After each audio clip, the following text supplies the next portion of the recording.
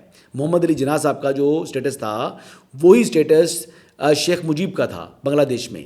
لیکن کیا ذلت اور رسوائی ملی, کیونکہ مکتی بانی کی جو سازش تھی وہ ان لوگوں نے تیار کی تھی. پھر آج نہ صرف ان کے سٹیچوز جو ہے وہ لوگوں نے گرا دیے, یادگاریں گرا دیں یعنی شیخ مجیب الرحمان کی, اور آج ان کی اپنی صاحبزادی شیخ حسینہ واجد کو سزائے موت کی سزا سنا دی گئی ہے. یہ بھی عبرت کی جو ہے کہانی ہے جو ہم نے اپنی آنکھوں سے دیکھ لی ہے.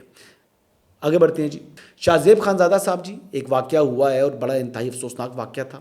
امریکہ کے اندر اپنی اہلیہ کے ساتھ ایک اسٹور کے اندر تھے, وہاں پر ایک شخص نے آ کر بدتمیزی کی, اور یہ بدتمیزی کرنے والے کو جو لوگ گلوریفائی کر رہے ہیں, جو اس کی حمایت میں بات کر رہے ہیں, وہ انتہائی گھٹیا تھرڈ کلاس قسم کے لوگ ہیں. جبکہ پاکستان تحریک انصاف کے جو چیئرمین ہیں گور خان صاحب, انہوں نے بھی اس کی سخت مذمت کر دی ہے. اب بات یہ ہے کہ جو چیئرمین تحریک انصاف ہے وہ اس کی مذمت کر رہے ہیں, لیکن جو زبردستی کا جو تحریک انصاف کا ترجمان ہے شہباز گل, وہ اس کی حمایت کر رہے ہیں. تو یہ اس قسم کے جو لوگ ہیں ان سے کبھی زندگی میں آپ اچھی بات کی توقع نہیں کر سکتے. اللہ کا حکم ہی ایسا ہے کہ ان کے لیے شاید اچھی بات کرنا ان کے لیے ممکن نہیں ہے. بہرحال شاہ زیب خانزادہ نے ایک میچور طریقے کے ساتھ ریئیکٹ کیا, فیملی ان کے ساتھ تھی, وہ نہیں الجھے. لیکن میرے خیال کے مطابق اگر ان کی جگہ کوئی اور شخص ہوتا تو شاید وہ اپنا جو صبر کا دامن ہے وہ چھوڑ دیتا.